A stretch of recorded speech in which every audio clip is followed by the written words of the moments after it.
Beleza? Então vamos lá, galera. Vocês estão vendo a representação? Grupo de estudos de Kubernetes 02? Beleza. Então vamos lá. Bom, a gente teve a chance de fazer no primeiro dia, né? Devido ao tempo, a gente falou muito sobre a infraestrutura. O que eu gostaria de fazer, a gente começar a fazer nesse segundo dia? Eu vou apresentar alguns itens, né? Então eu pretendo apresentar a ferramenta client do Kubernetes para a gente poder entender um pouco. E a gente vai fazer um hands-on aqui. Eu achei uma solução interessante para que todos vocês consigam fazer os testes enquanto estiverem participando, sem precisar instalar o Kubernetes, sem precisar configurar o Kubernetes e nem a gente usar o Kubernetes aqui de dentro, beleza? Então a gente vai começar com isso, a gente vai fazer alguns comandos básicos, vai entender um pouco como funciona. E se der tempo, aí eu já entro em outros novos conceitos, tá bom? Então a ideia é essa, eu não sei como é que vai ser a reação, se a gente vai conseguir fazer isso todo mundo junto, se não vai. Então a gente vai tentar fazer isso na medida do possível, beleza? Então, pra gente começar, eu vou... Opa, deixa eu colocar o mouse aqui. Vamos lá. Então, pra gente começar, a gente vai falar sobre a ferramenta que é o kubectl, né? Que seria o kubectl, né? Que é a ferramenta principal. Então, o Kubernetes, ele usa um utilitário de linha de comando, que é chamado kubectl, para se comunicar com o servidor da API do cluster. Lembra que eu expliquei que o Kubernetes ele tem o API Server, que tem estão disponíveis todos os endpoints, né, para a gente fazer o controle da aplicação? Então, a gente tem uma ferramenta que nada mais é de um client. Esse client, a gente conseguiria substituir ele tranquilamente, lógico, passando as chaves de acesso e tudo mais, a gente conseguiria substituir pelo curl, por exemplo, usando o próprio shell do Linux, com o comando curl, a gente conseguiria fazer a chamada de todos esses endpoints, desde que a gente passasse as autenticações necessárias para o mesmo, tá bom? Então, o binário, ele está disponível em vários gerenciadores de pacotes, então se você usa algum tipo de Linux, você vai ter acesso a qualquer gerenciador tem essa instalação. Se você usa Mac, ele está disponível tanto no MacPorts quanto no Homebrew. Então você tem como fazer isso. E para o Windows a gente tem um instalador, tá bom? Essa URL aqui é para que vocês possam instalar a ferramenta depois. Para o que a gente vai fazer hoje, isso não vai ser necessário, tá bom? Ela serve apenas para a gente saber como que a gente faz a instalação dela. E aí, a gente vai tentar fazer isso agora. O Marcelo Cardoso vai colar um link para vocês na área de chat, tá? E eu gostaria que todo mundo tentasse entrar nele aí. Que é esse link que está aqui, se vocês quiserem digitar, senão o Marcelo está colando aí. Beleza?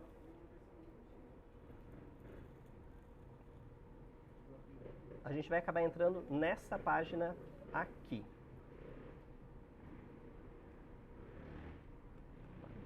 Todos estão vendo?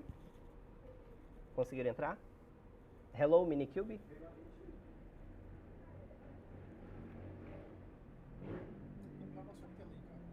Não está na minha tela? Ah, desculpa. Vamos lá. Pera aí. Recompartilhar. Só um segundo.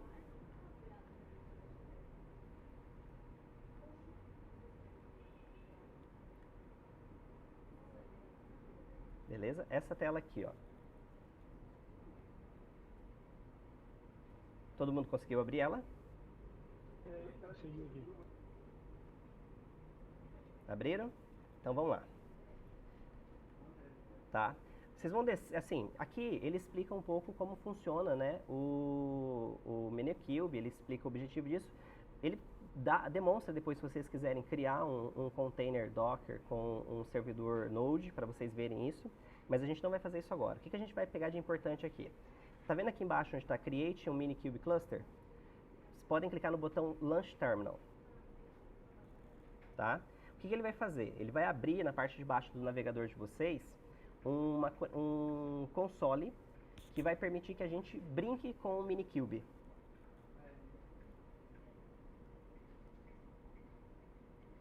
Ele demora um pouquinho, tá? Demora acho que 1 minuto, mais ou menos, 1 minuto e meio no máximo, pra gente poder ver. Mas o que é legal? O legal é que a gente vai ter uma máquina disponível, tá? Pra ficar testando. É óbvio, se a gente ficar sem mexer, ela expira e ela morre, tá? Mas enquanto a gente estiver usando, a gente vai conseguir ter o sabor de estar usando um Kubernetes.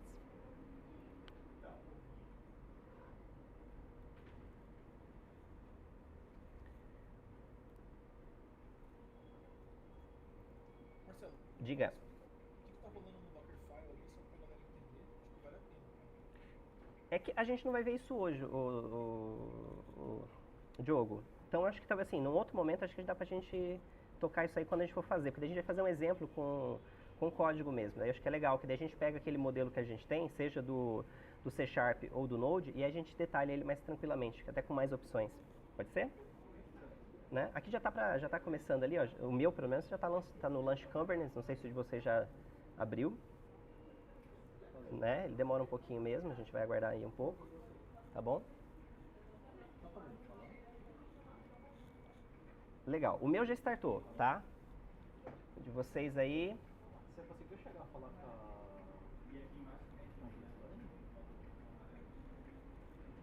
Eu também tô ok.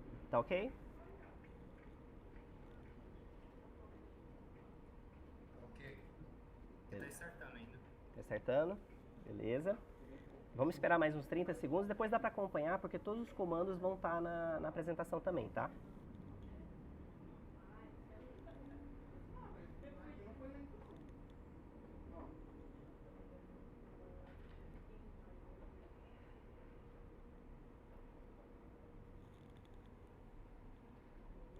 Aqui foi.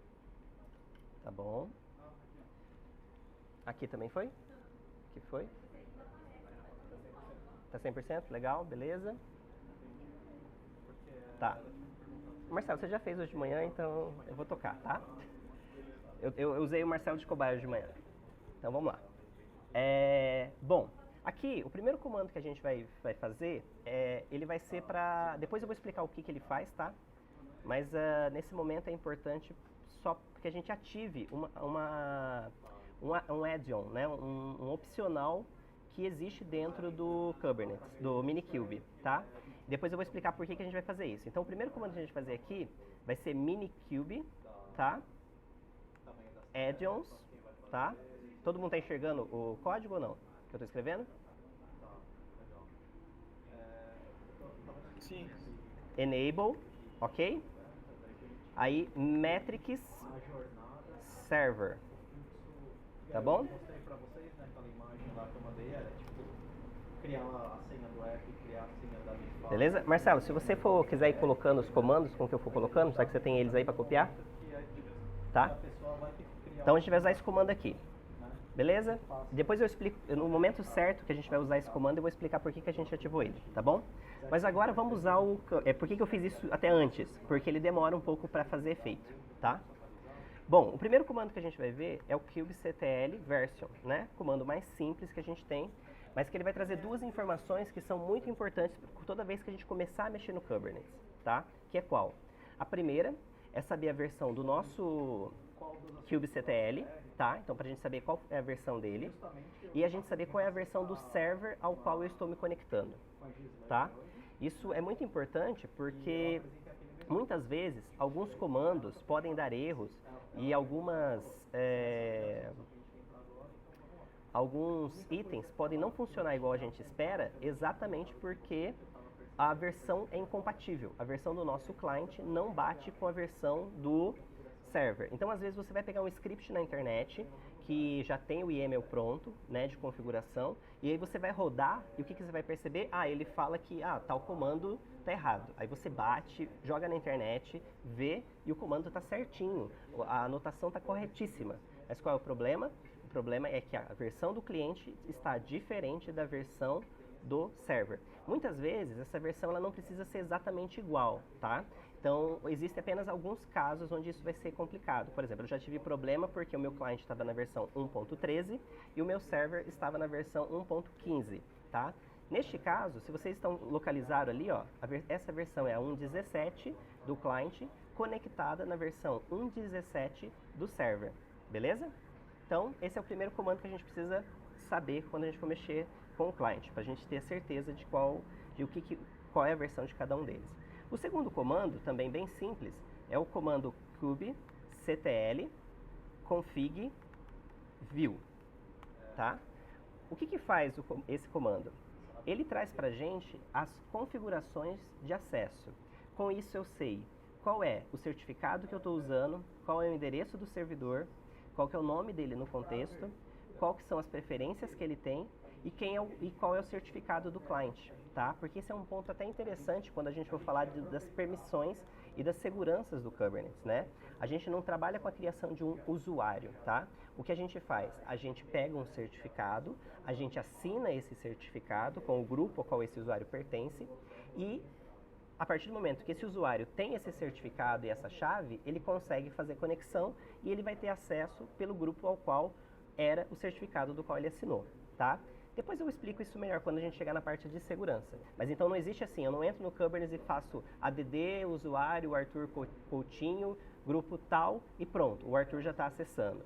Toda vez que eu for criar um usuário, eu tenho que gerar um certificado desse usuário, submeter para o Kubernetes, fazer a assinatura, como a gente faz quando a gente vai colocar um certificado SSL num servidor, tá? A gente submete, a gente assina, traz de volta, gera o arquivo de configuração, que é esse arquivo que vocês estão verificando aqui.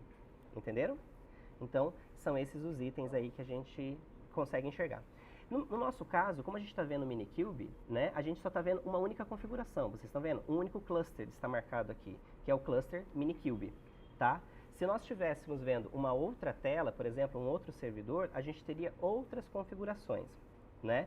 Eu posso até depois mandar para vocês o exemplo meu mesmo, que é o que eu tenho acesso a um cluster pessoal, ao Minikube e ao cluster da Meifácil. O Diogo também deve ter esse acesso na máquina dele. Se ele der esse mesmo comando, além de aparecer o Minikube, vai aparecer a configuração da Meifácil, beleza? Então esse é um comando legal. E quando a gente tiver dois comandos, dois contextos de configuração, que não é o nosso caso agora, a gente vai usar esse comando aqui, tá? Que é o comando kubectl config current context, que vai dizer pra gente quais das configurações atuais está ativa, né? Quais os meus clusters que eu estou acessando quando eu uso o comando kubectl. Então, no caso, eu estou acessando o Minikube porque eu só tenho um, que é o Minikube mesmo, que é o que todos vocês estão vendo. Se eu quisesse ver a lista deles, eu usaria o mesmo comando, né? Eu usaria o kubectl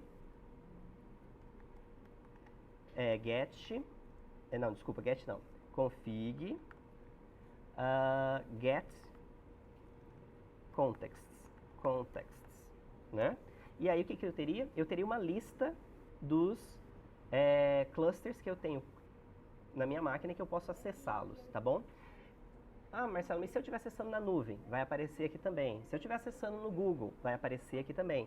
Ah, se meu cluster fica na AWS, vai aparecer aqui também, tá? Então, a partir do momento que você configura o seu computador para acessar qualquer cluster, independente onde ele esteja, você vai ter essa configuração aqui. Por isso também é muito importante, quando você começar a usar o kubectl, a você olhar qual que é o cluster que você está fazendo a alteração. Porque às vezes você pode estar achando que é um cluster de produção e você está alterando o desenvolvimento, que não seria um problema. O problema seria o inverso. A gente está achando que está fazendo isso no de desenvolvimento e de repente está ferrando o de produção. Tudo bem? Bom, esse comando aqui, beleza, então get context serve para a gente pegar isso. Se eu quisesse trocar, que não é o caso, eu usaria um comando bem simples também, que seria o comando kubectl config use context, né? Use context. E o nome, mas como a gente só tem o Minikube mesmo, vai ficar sendo o próprio Minikube o contexto atual. Ok? Então, até aqui tá tranquilo. Eu acho que aqui é só pra gente saber. Isso aqui é sempre bom. Sempre que você tiver dúvida, onde você está acessando, qual é o comando qual é o server que você está fazendo as suas configurações, você volta nesses comandos para poder verificar, né, se está tudo ok. Tá bom? Bom, qual que agora é o próximo comando que vai ajudar a gente a entender um pouco do que a gente viu na semana passada, né? Então, o primeiro comando que a gente vai usar é o kubectl, ok? Get nodes. O que esse comando vai fazer? Ele vai listar para a gente todas as máquinas que estão no nosso cluster. Lembrando que o Kubernetes ele é um cluster de vários nós. Esses nós podem ser tanto masters quanto os nossos workers, né? Os nossos antigos minions, tá? Então, toda vez que a gente der um get nodes, a gente vai ver todas as máquinas que a gente tem disponível. Isso é legal, porque a gente vai ver o nome dela, né? O nome que a gente deu para ela quando a gente criou.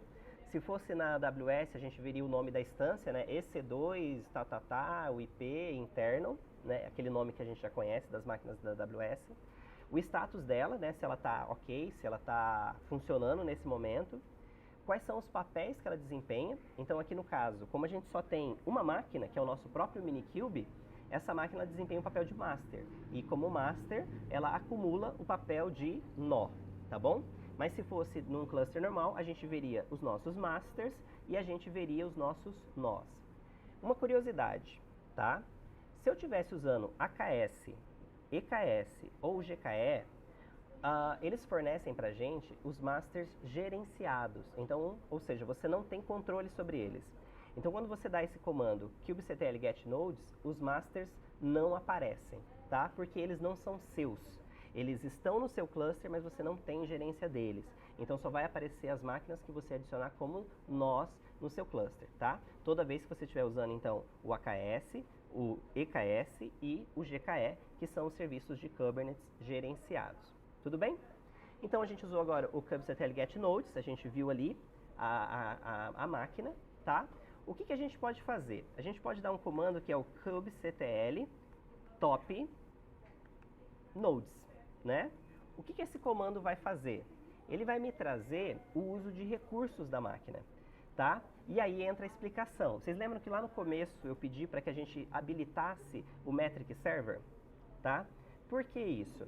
Porque, por padrão, o cluster do Kubernetes, ele não vem com um sistema de métricas, tá?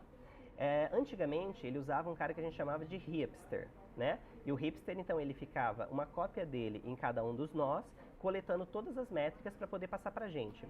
O hipster, né, ou o metric server, ele não captura só as métricas dos nós, tá? Depois a gente vai ver, ele captura as métricas de tudo que está rodando. Então, se eu tenho pods, ele captura as métricas de cada um dos pods. Ele captura as métricas dos servers, ele captura todas as métricas que forem relacionadas a hardware de qualquer um dos recursos que forem estar sendo utilizados pelo Kubernetes, tá bom? Então, aqui a gente pode ver, ó, que eu estou usando o Minikube, ele está usando 485M, né? Quem não está acostumado ainda com essa métrica, tá? O Kubernetes, de acordo com o local que ele está instalado, ele tem uma métrica que simboliza a quantidade de vCPUs.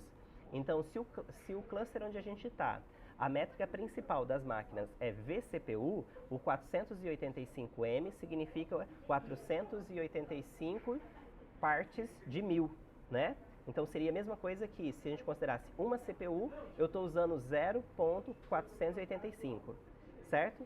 Então, se a gente prestar atenção no CPU que está 24%, significa que a gente tem, eu nem preciso saber, essa máquina tem 2 vCPUs, porque eu estou usando 0.485 de uma CPU, que está equivalendo a 24% do total, ok? Né? Então, dá para a gente entender ali no meu caso, né? A quantidade de memória que eu estou usando, que é ali 1129 megas, e é o equivalente que seria 45% de memória, tá bom? Então esse é um comandinho também bem legal para a gente ver o estado das nossas máquinas no cluster, né? O próximo comando gente, alguma dúvida até aqui?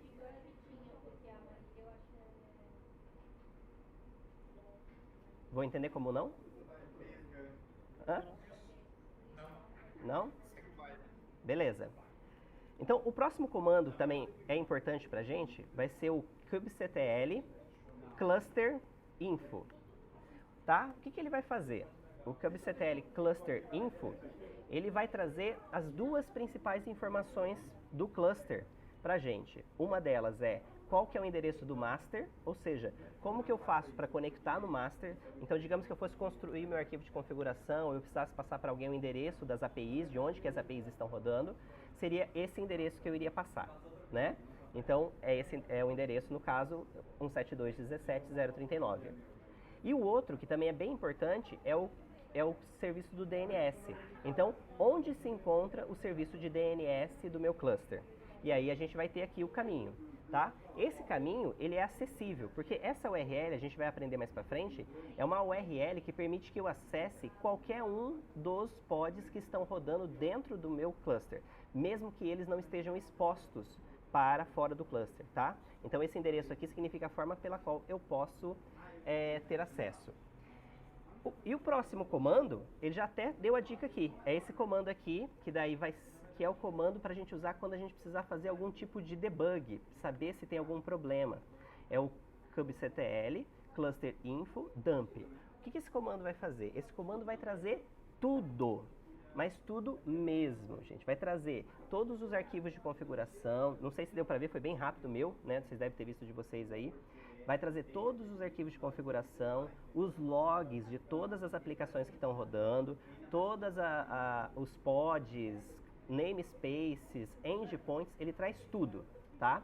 Então, para que você possa ver o estado atual do seu cluster, tá? Então, ele é um comando muito bom. Ele tem um parâmetro, tá? Eu não coloquei aqui na lista, mas ele tem até um parâmetro se você quiser salvar. Você pode colocar uma pasta como output dir, e aí ele salva isso em arquivos dentro de uma pasta que você quiser, tá bom? Então, esse é um comando bem tranquilo aí. No momento, eu não vou usar ele, né, pra gente ver, mas com o tempo vocês vão ser capazes de entender o que ele está falando aqui, tá bom? Bom, o próximo comando que a gente vai ver, que eu gostaria que vocês fizessem, é o kubectl API Resources, ok? O que o kubectl API Resources traz? E eu acho isso bem legal. Esse comando, ele varia de acordo com o resultado dele, né? Vai variar de acordo com a versão do Kubernetes que está rodando no seu server, tá?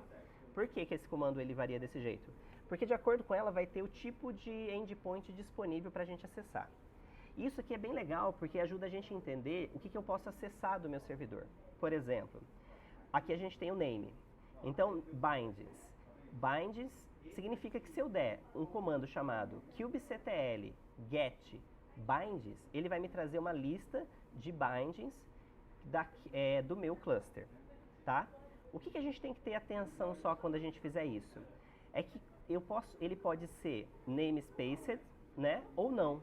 O que significa namespaced ou não? Se ele for namespaced, todo comando que eu fizer, que eu chamar ele vai trazer essa informação somente do namespace atual. Daqui a pouco eu vou explicar o que é o namespace, mas ele vai trazer só do lugar onde a gente está trabalhando atualmente. Todos os comandos que está escrito namespace de false, né, significa que ele vai trazer do cluster como um todo, tá bom? Então, se eu der kubectl get binds, por exemplo, se existir algum binds, tá? Pode ser que não exista nesse caso, mas se eu der um comando desse, ele vai me trazer os binds que existem, ok? No caso, eu não tenho permissão. Olha só, por quê? Porque a gente está usando uma versão que é o Minikube, que não está me dando acesso, né? A gente não configurou aqui o permissionamento, tá bom? Mas se eu vier aqui então e trocar o binds deixa eu pegar uma informação que eu sei que eu vou conseguir acessar. Por exemplo, pods. Se eu vier aqui e colocar pods, ele vai me trazer dizendo que não há nenhum recurso desse no namespace default. Tudo bem? Ou seja, não tem nada rodando nesse namespace. Ok? Então, isso aí é bem interessante, a gente pode pegar essa informação, tá? Só lembrando, eu sempre vou poder usar tanto o nome cheio quanto o nome curto. Tá vendo aqui que a gente tem short names? Tá? Isso é legal, porque eu vou poder pegar, por exemplo, eu posso dar um comando onde eu vou pegar os persistent volumes, certo? Que eu não tenho, né? Eu não tenho nenhum recurso desse disponível, mas eu também posso pegar o PV, ó, que ele vai dizer que também não tem nenhum lá. Peraí, deixa eu ver, acho que eu errei aqui no persistent volumes, porque a resposta tem que ser igual. Falha, peraí, vamos pegar aqui, persistent volumes, tá certo.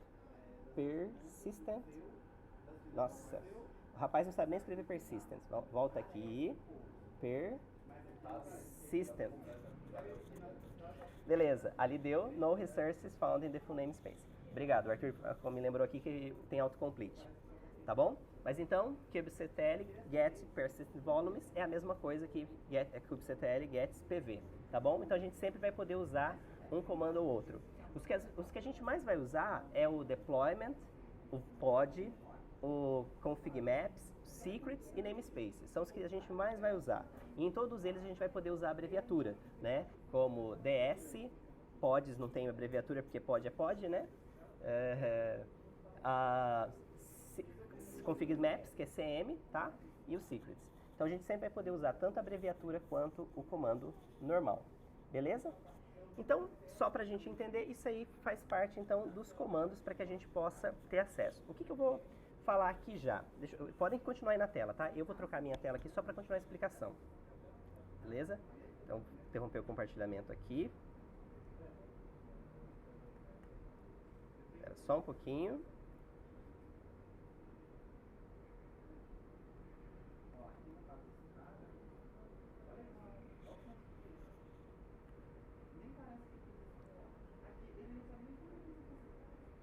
Beleza? Vamos lá aqui, deixa eu fazer uma explicação enquanto isso. Aqui, ó, tá a lista de comandos, tá? Então toda essa lista de comandos que a gente acabou de fazer, ela vai na apresentação para vocês verem depois, tem a explicaçãozinha do que elas fazem, tá bom? Mas o que eu preciso falar? Que daí, por isso que a gente vai usar ali. Então, existe um modelo de deployment dentro da aplicação, né? Então esse modelo, ele mostra como que o Kubernetes funciona. E isso está relacionado com as informações que a gente acabou de ver lá no kubectl, tá? Então, vocês viram que eu falei alguns nomes que estão aqui, como Persistent Volumes, Secrets, Config Maps, Deployment, Replica Set, Pods e outros itens a mais, tá bom? Então, a gente vai começar a entender um pouquinho o que é cada um deles aqui, tá? Eu vou começar pelos principais, que são aqueles que a gente vai se preocupar nesse primeiro momento. Os demais, depois em uma outra oportunidade, a gente vai falar deles também. Beleza. O primeiro deles eu acho que é o mais simples e eu acho que é o conceito mais tranquilo, principalmente para quem é do C# aí entende que é a mesma ideia. O que é um namespace, né?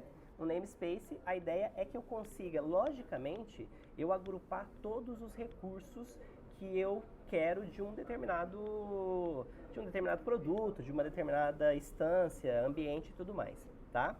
Esse agrupamento, ele permite que eu consiga dividir, né, a forma como eu acesso. E por quê? Porque daí, por exemplo, eu posso ter dois recursos com o mesmo nome, mas em namespaces diferentes, né? O que eu posso fazer com os namespaces? Aí depende muito de cada arquiteto, de cada empresa, na hora que ela vai tomar a decisão. Porque, por exemplo, eu já participei de projetos onde a gente usa o namespace para segregar ambientes. Então, eu tenho um único cluster de Kubernetes, grande, né, com toda a infraestrutura que ele precisa. E aí eu pego e eu crio um namespace para desenvolvimento, um namespace para homologação, um namespace para produção, né? O que isso tem de legal? Isso tem de legal porque eu consigo usar sempre os mesmos recursos, ou seja, eu consigo dar o mesmo nome para o config map, o mesmo nome para secret, independente do namespace onde ele está. Né? Então, quando eu subir uma aplicação e ela precisa achar um arquivo de configuração, ela vai achar, eu não preciso mudar o nome do arquivo de configuração porque ela está no ambiente de produção. Eu não preciso mudar porque ela está no ambiente de homologação.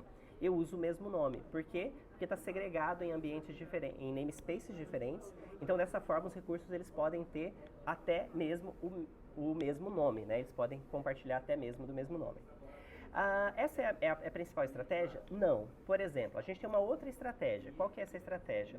É montar um cluster por ambiente. Então, eu teria um cluster de Kubernetes para produção, um para homologação e um para desenvolvimento. E para que serviriam os namespaces aí?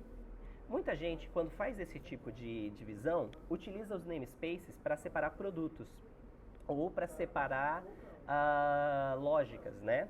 Então, o que acaba acontecendo? Eu posso segregar todas as ferramentas de monitoramento dentro de um namespace. Posso separar todos os produtos da conta num outro namespace. Posso separar todos os produtos que forem de ferramentas internas, back-office, num outro namespace. Então, não existe certo ou errado, tá? Aqui é uma questão da gente do projeto decidir qual é a melhor forma de usar o namespace e como isso vai impactar no dia a dia, tá bom? Aqui nessa imagem, eu peguei um exemplo do AKS, tá? Esse exemplo ele vai ser muito parecido com a maioria dos clusters e principalmente aqui com o nosso que a gente tá bom? Que é o quê? É a forma como ele gera os namespaces na hora que a gente cria o nosso projeto, tá? Então, vamos lá. O que acaba acontecendo? Quando a gente cria o nosso cluster pela primeira vez, ele já traz pra gente três namespaces padrões, tá? Quais seriam eles? O primeiro é o default, tá? Vai se chamar default mesmo, que é um namespace onde a gente vai colocar qualquer pod de implantação que for criado por padrão e que não for fornecido um namespace. Então, toda vez que você não definir um namespace, tudo que você criar vai cair no ambiente default, tá? Eu posso fazer isso? Posso. Posso jogar tudo ali dentro? Posso. Não tem problema, tá? A única diferença é que quando a gente chamar a API do Kubernetes, né, e eu não passar nenhum parâmetro, ele sempre vai entender que aquele componente que eu estou querendo acessar, ele está no namespace default, tá bom? Então isso é muito importante. Toda vez que eu quiser acessar algo que não está no namespace default, eu vou precisar sempre me referir ao namespace que eu estou usando. Um outro namespace que é criado, e esse tem em praticamente todas as implementações do Kubernetes, é o kubesystem. O que é o kubesystem? O kubesystem é o local onde a gente coloca os principais recursos, né? Onde a gente coloca o DNS, o proxy e diversas ferramentas que vão fazer parte do kernel. Normalmente essas ferramentas, elas vão estar aonde? Elas vão estar compartilhando espaço entre o mestre e os slaves, né? Entre os nós. Então, muitas das coisas que a gente sobe no kubesystem, eles vão estar, o que for preciso, vai estar nos nós, mas a grande maioria desses serviços vai estar rodando no próprio master. No kubesystem também vai ter diversas outras coisas que a gente vai instalar. Por exemplo, se eu quiser utilizar uma ferramenta como um proxy reverso, como o Ingress, por exemplo, eu posso pegar essa ferramenta e se ela vai ser de uso geral, em vez de eu instalar ela no namespace default ou instalar ela no namespace de cada uma das lógicas de negócio, eu posso colocar ela dentro do kubesystem. Algumas ferramentas instalam por padrão dentro do kubesystem, como, por exemplo, a ferramenta de métricas que nós acabamos de habilitar. Aquela ferramenta que nós habilitamos no começo, que é o Metric Server, ele nada mais é do que um deployment. Esse deployment tem um replica set que tem um pod. E esse pod ele sobe aonde? Ele vai subir no kubesystem, que é o local onde vai estar tudo que é relacionado à configuração, tá bom? E o kubepublic, né, que é um namespace que não é usado, né? Mas é aquilo que a gente quiser colocar que a gente não quer travar com regras, tá? Por quê? Porque as versões anteriores não vinham com uma ferramenta chamada RBAC, tá? Que é o Role Based Access Control, que é o quê? É a ferramenta que faz o travamento, né, de quem pode acessar o quê, tá? Todas as versões atuais agora já vêm com isso habilitado por padrão. Então eu não consigo fazer qualquer coisa no meu cluster, eu preciso estar com essa ferramenta habilitada.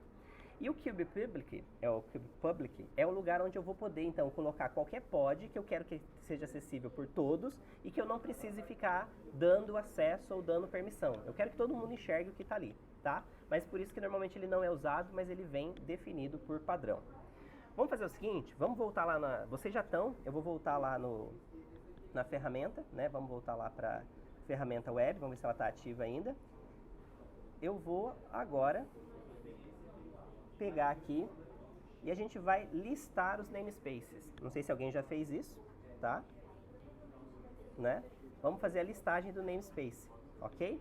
Que é o quê? A gente vai dar um kubectl get namespace,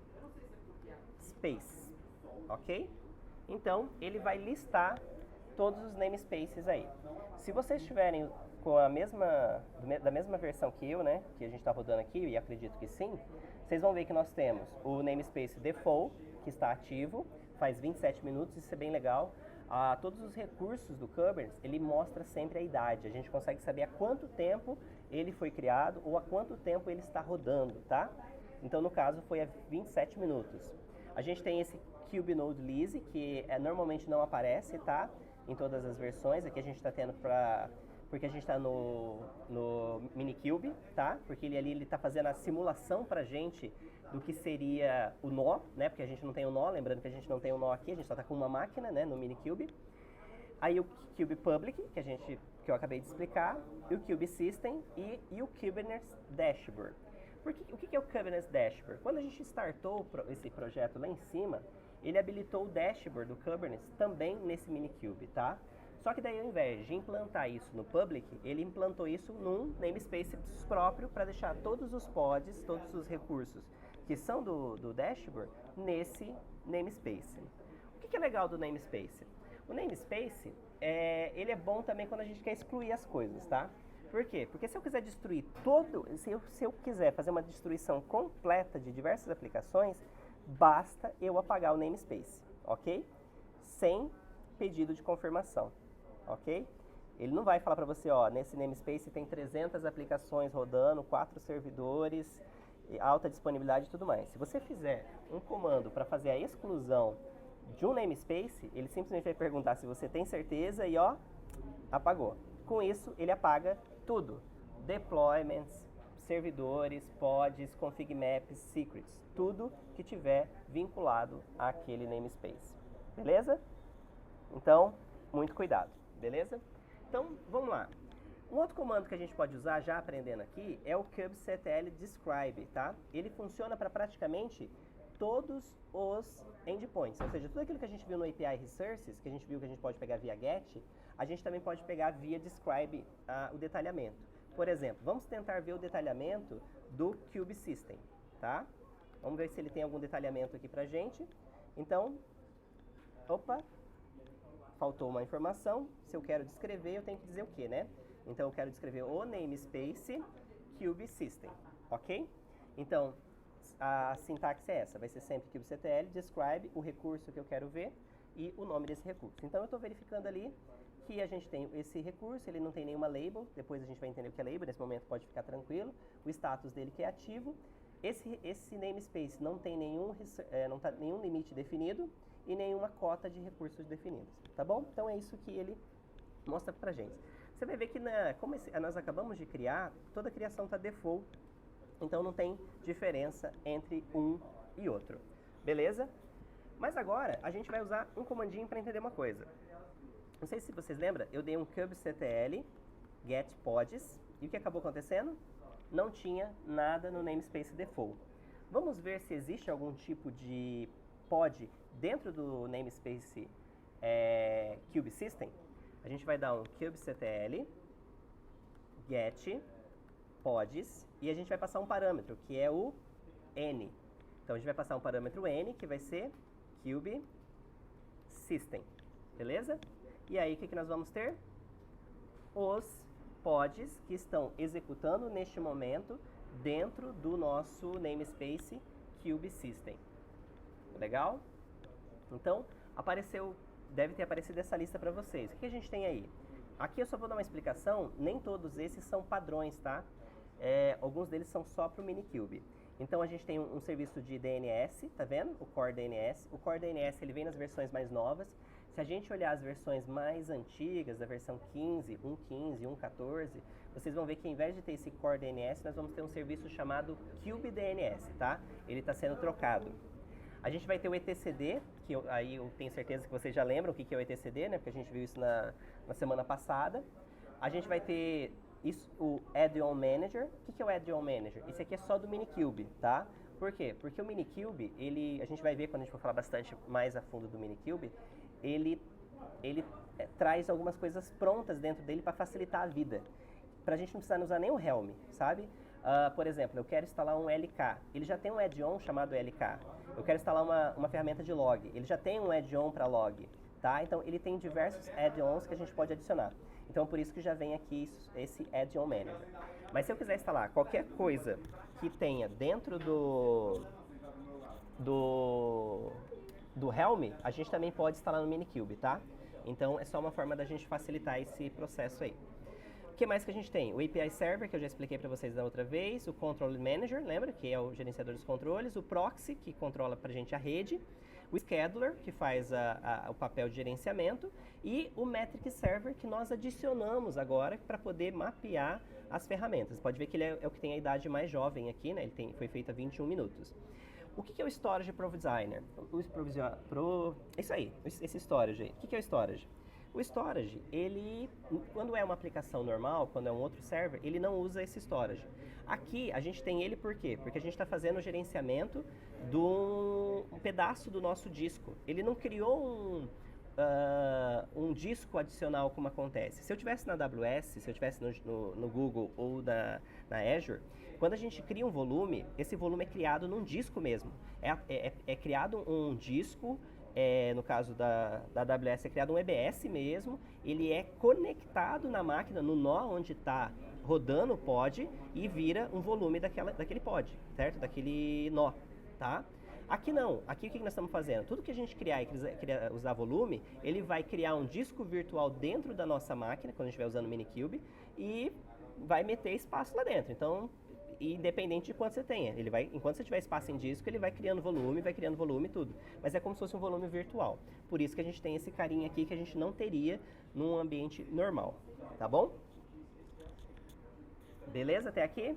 Dúvidas?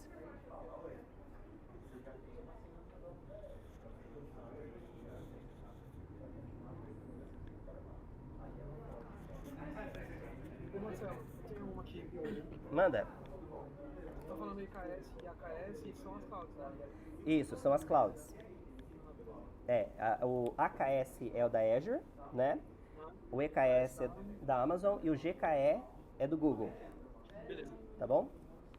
A gente também tem o ICP da IBM. Quase ninguém fala. Tá bom? Ok, então? Continuando aqui nossa explicação. Então podem continuar aí, eu vou voltar aqui para a tela aqui, no meu compartilhamento. Espera só um pouquinho. Né? Deixa eu apresentar aqui agora uma outra janela. Legal, bora. Então tá, então aqui, beleza, acho que tá claro pra gente quais são os namespaces. E a gente vem no pod, cara. Esse é o melhor cara de todos, né? Ele rende a piada, né? Pode pôr pod? Pode, né? Porque o pod é a menor unidade, gente. É a unidade mais básica que você vai ter no Kubernetes, tá? Ah, Marcelo, mas então o pod é um container? Não, não é um container. O container, ele pode ser a menor unidade lógica. Só que o Kubernetes, ele não gerencia containers, tá? Esse é um ponto bem interessante. Por quê? O Kubernetes, ele abstraiu a ideia de containers para lidar com os pods, de forma que um pod representa uma aplicação principal e pode representar também aplicações adicionais, ou seja, containers adicionais que eu preciso para a minha aplicação rodar. Isso vem da própria experiência, né, de você utilizar outros orquestradores. Porque muitas vezes você precisa usar para um pod, para aquela unidade básica, ela precisa se replicar de forma por igual. Então, por exemplo, às vezes eu preciso ter um pod que possui 2 serviços, e eu preciso que esses 2 serviços sejam replicados em igual quantidade. Se eu subir 2 vezes ele, eu preciso que o outro também suba 2 vezes, escale 2 vezes mais. Então, o pod, ele criou esse encapsulamento, né, para a gente entender. Então, toda vez que a gente falar de escalar uma aplicação, a gente está falando de escalar um pod. E esse pod, ele vai poder ter uma ou mais containers dentro dele. Vou dar um exemplo de onde isso acontece. Quando a gente está fazendo o processo de CI/CD, e a gente usa o Jenkins, quando vocês tiverem acesso, os desenvolvedores vão acabar vendo, quando começarem a usar o Kubernetes, a gente vai sempre subir um worker, tá? Então, o Jenkins, ele sobe um worker. O que é um worker? O worker é um pod, tá? Nada mais é do que um pod. Só que esse worker, ele não necessariamente tem apenas um container.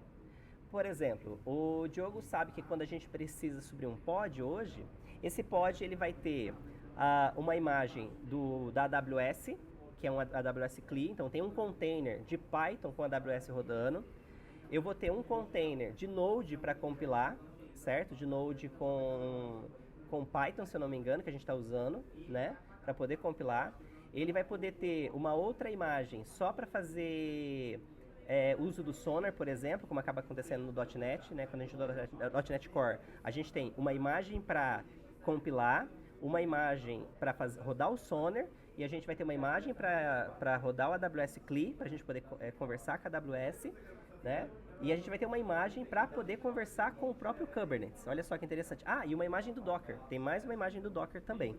Então, ou seja, eu tenho vários containers que estão dentro de um único pod. E aí, de acordo com o fluxo de execução, né, o plano de execução, ele vai acabar pegando um ou outro container dentro da mesma execução, mas ela é uma execução única, tá bom? Então, isso que a gente vai ter que entender. O pod, ele sempre vai ser, então, uma aplicação que pode ter muito mais do que um container, tá bom? Então, por exemplo, eu posso ter dentro do mesmo pod 2 containers rodando, um para fazer uma operação online e um para fazer uma operação de batch, por exemplo. Eu posso ter isso, né? Dentro do mesmo pod. Vão ser 2 aplicações diferentes, mas que eu quero escalar ao mesmo tempo e que tem interdependência forte entre elas, tá bom? Então, essa é a ideia do pod. Aqui eu coloquei um exemplo, né, que é um exemplo de um container que pode estar executando um servidor de aplicação primário e um container auxiliar que puxa arquivos para o sistema de arquivos compartilhados, né, quando são detectadas mudanças, por exemplo, em um repositório externo. Um outro caso que a gente usa muito, quem mexe com Linux aí vai saber, é quando a gente precisa subir um SO, uma imagem de um SO, e a gente precisa alterar alguma configuração desse SO. O que a gente acaba fazendo a gente cria uma imagem Linux que roda apenas uma única vez. Ou seja, toda vez que o pod inicia, ele roda, executa a alteração que ele tem que fazer, como por exemplo, subir o número de arquivos que podem permanecer aberto, alterar uma rota do IPv4, fazer algum tipo de alteração que não dá para fazer linha de comando, que tem que ser uma ação que a gente tem que alterar algo do /dev ou alguma outra coisa que a gente precisa alterar, né? A gente consegue fazer isso através de uma imagem externa. Então eu subo o meu pod com a imagem principal e mais uma imagem auxiliar que vai permitir que a gente possa conectar ou executar um comando nela, tá bom? Só que assim, o pod, ele é a menor parte. A gente consegue manipular ele, eu vou mostrar para vocês 2 exemplos aqui de YAML, tá? Que criam pods. Só que a gente vai perceber que a gente não vai usar ele, né? Porque a gente tem estruturas acima dele que são capazes de trazer muito mais recursos para a gente. A gente só vai subir pods quando a gente precisar fazer algo muito pontual. Algo que normalmente vai ser subir, executar e morrer. Um exemplo, às vezes eu tenho um servidor SQL Server e eu quero subir um client, apenas um Linux com um client. A gente executa o client, faz o que precisa fazer, sai do pod e ele morre, tá? Então muitas vezes a gente acaba fazendo isso. Simplesmente para que a gente tenha uma máquina dentro da mesma rede onde está sendo executado o servidor que a gente quer acessar, né? Para a gente não precisar dar acesso externo, para não precisar dar acesso à API, à porta e tudo mais. Então às vezes a gente pode fazer dessa forma se a gente tiver esse tipo de acesso. O Diogo faz isso, os meninos já fazem isso lá para poder acessar, por exemplo, o SQL Server que eu dei de exemplo. Eles startam um comando na qual eles espelham uma porta e aí eles conseguem acessar o servidor e conseguem acessar um cliente também. São formas de fazer esse acesso direto a um pod, tá bom? Aqui é um exemplo de configuração, tá? Então aqui são 2 exemplos para vocês. À minha esquerda a gente tem um exemplo que é o que eu preciso para subir o Nginx. Então, o que eu preciso?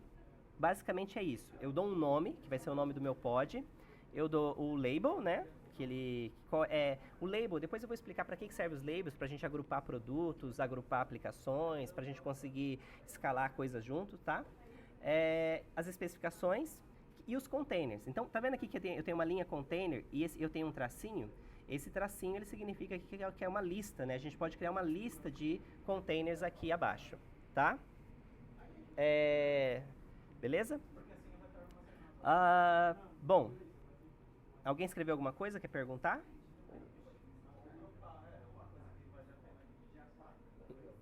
Não? Não foi? Então, beleza.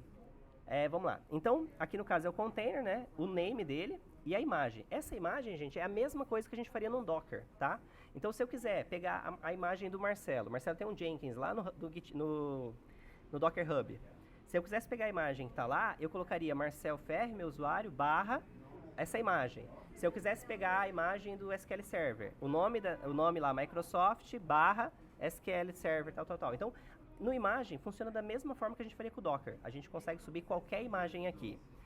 E as portas quando a gente quer colocar qual porta desse container, esse container aqui, que a gente quer expor para dentro do pod, tá? Essa exposição, ela não é para fora, tá bom? Ela é uma exposição somente para o pod ter acesso a ela. Do nosso lado direito, a gente vai ter o quê?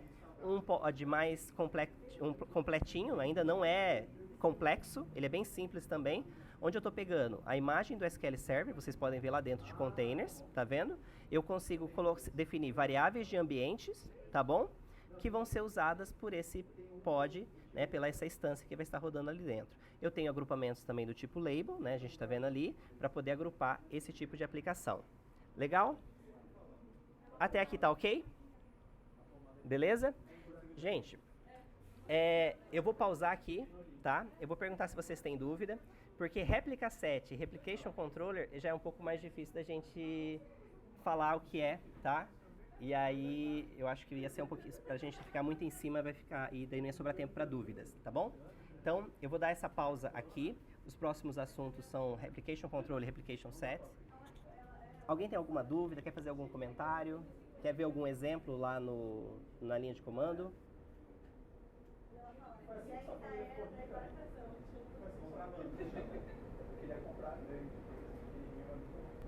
Agora tem que dar acesso aí, Marcelo, pra gente nos pontos de produção, pra gente começar a trabalhar. Começar a subir lá. A gente ainda não tem pod de produção, nosso pod é só de desenvolvimento e pode acessar lá. Então passa um trabalho até alguns caras eu e Thiago bem animados pra serviço pra eles aí. Legal. Ô, Marcelo, Oi. assim, a galera de produção, mas faz sentido a gente ter acesso nos ambientes de dev? Faz sentido sim. O que acontece? Eu combinei isso com o Diogo lá no começo. Qual é o problema? É que primeiro que ele não é definitivo. Segundo que a gente ainda não estabeleceu a organização. O Diogo e o Renan, eles têm acesso, tá? Eu não vejo problema nenhum de vocês terem acesso. Isso aí não é problema, tá? A gente pode liberar sim. Mas o que acontece? O Marcelo, ele tá fazendo, nesse momento, ele tá fazendo o processo de migração, tá? O que eu vou pedir? Assim que essa migração estiver disponível, eu não vejo problema nenhum de todos vocês terem acesso ao Kubernetes de desenvolvimento, tá? Até porque a gente vai estar gerenciando ele via Terraform, provavelmente, e scripts. Então, se acontecer qualquer problema, a gente reconstrói ele de novo. Marcelo, também tem uma dúvida. A gente e o pessoal do Neon, o pessoal está usando o serviço da Amazon para gerenciar os clusters ou eles estão subindo o servidor e fazendo gerenciamento? Legal. Nós aqui, a gente não está, até o momento, a gente não está usando o serviço gerenciado, tá? A gente está pagando por cada máquina que está subindo. Então, a gente tem lá três nós no nosso master e nós temos, acho que 4 ou 5 nós nos nossos... de nós, né? A gente não está usando o serviço gerenciado. A Neon, né? Ela está usando o serviço gerenciado, tá? Então, mas o que ela está usando o serviço gerenciado? Somente os nós, tá? Os masters. Então, ela tem 3 masters e aí todo o processo é feito na mão mesmo. Porque tanto pelo EKS quanto pelo AKS, não existe nenhuma ferramenta que facilite esse processo que a gente está falando aqui. Tudo tem que ser feito via linha de comando. Qual é a ferramenta que auxilia isso, que eu também coloquei no nosso programa aqui, se der tempo para a gente fazer dentro desses grupos de discussão? É o Rancher. O Rancher é uma ferramenta que auxilia isso. O Neon está usando o Rancher. O Rancher, ele abstrai o fato de a gente ter que digitar esses comandos todos que eu estou fazendo aqui, tá? Mas, mesmo assim, para usar o Rancher e para entender, a gente precisa saber disso aqui tudo. Ô, Marcelo. Oi. Seria errado comparar esse Rancher com o Helm? Sim. O Rancher, você já usou OpenShift? Tá? O que é o Rancher? Assim, vamos falar. O Kubernetes, a gente chama ele de orquestrador, e ele é um orquestrador e ele é um scheduler também, né? Ele faz a orquestração dos nossos containers e ele faz o papel de scheduler.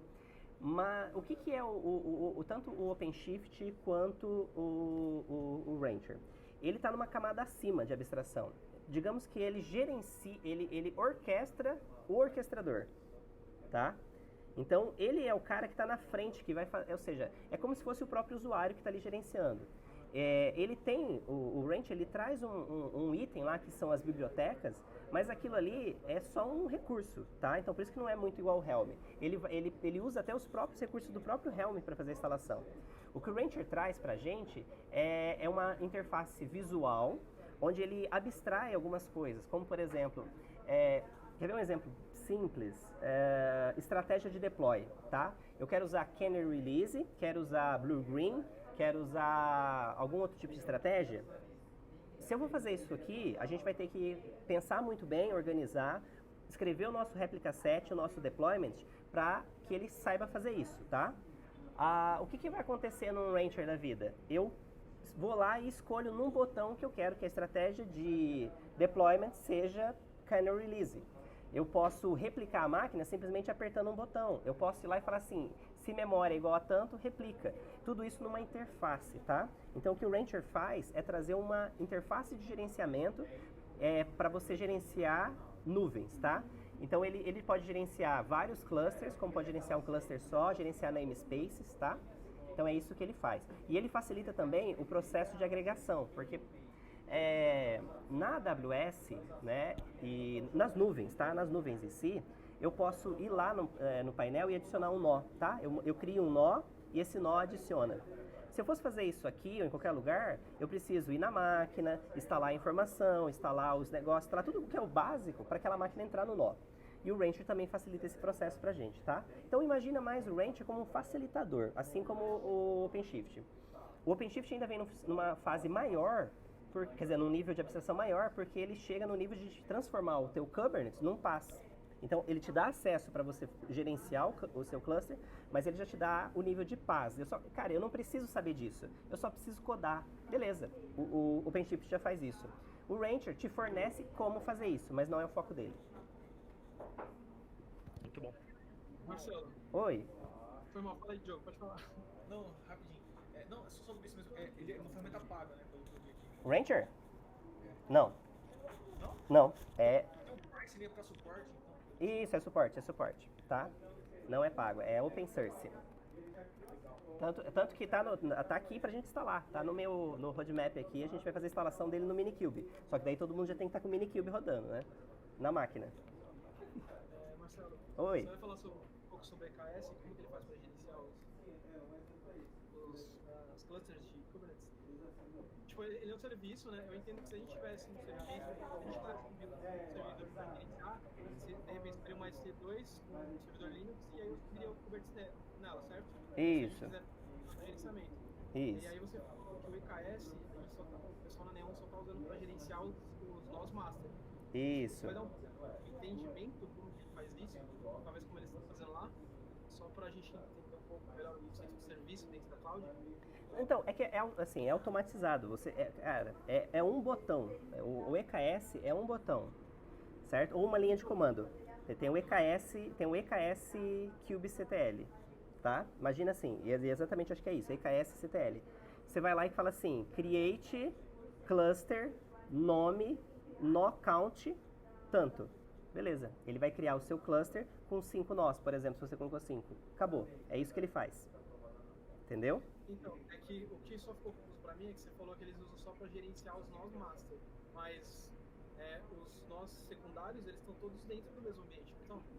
Então, mas assim, o que acontece é, os nós são máquinas que nossas, o que eu quero dizer, né, são gerenciados no sentido que a gente não paga nem por elas, tá?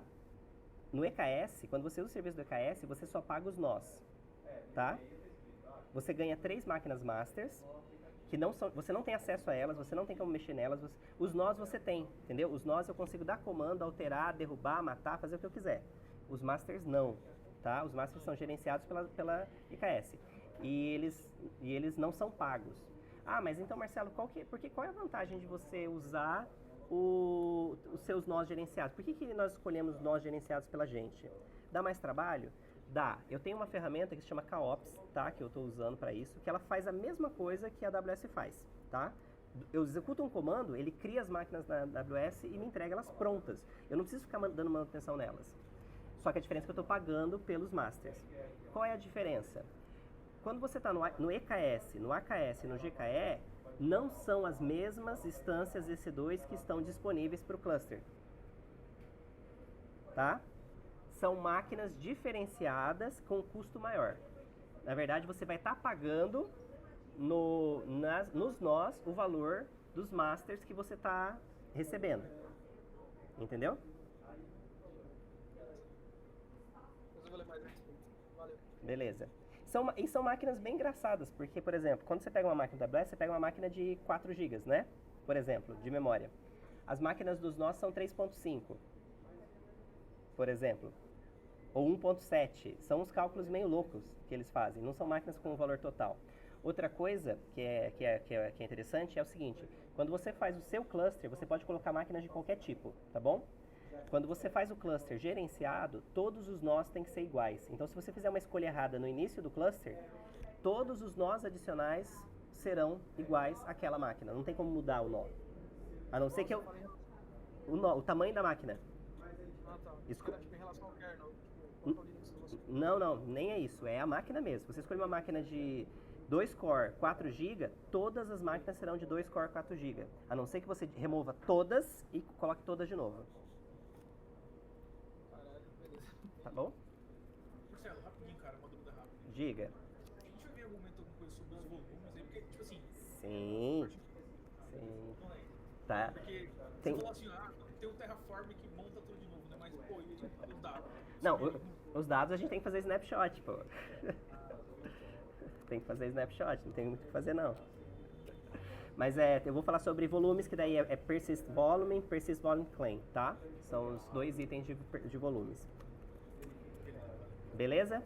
Gente, o que vocês acharam do modelo da aula de hoje, dessa conversa? O que vocês acharam?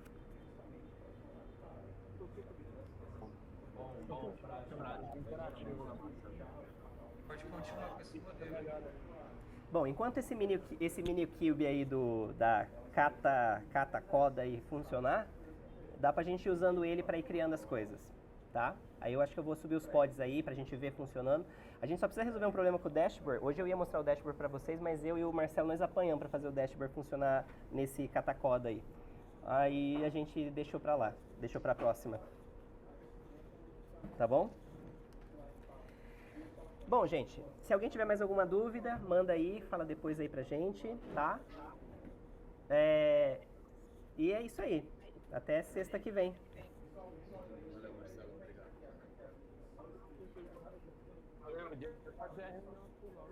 É isso aí, tem reunião. Beleza, falou.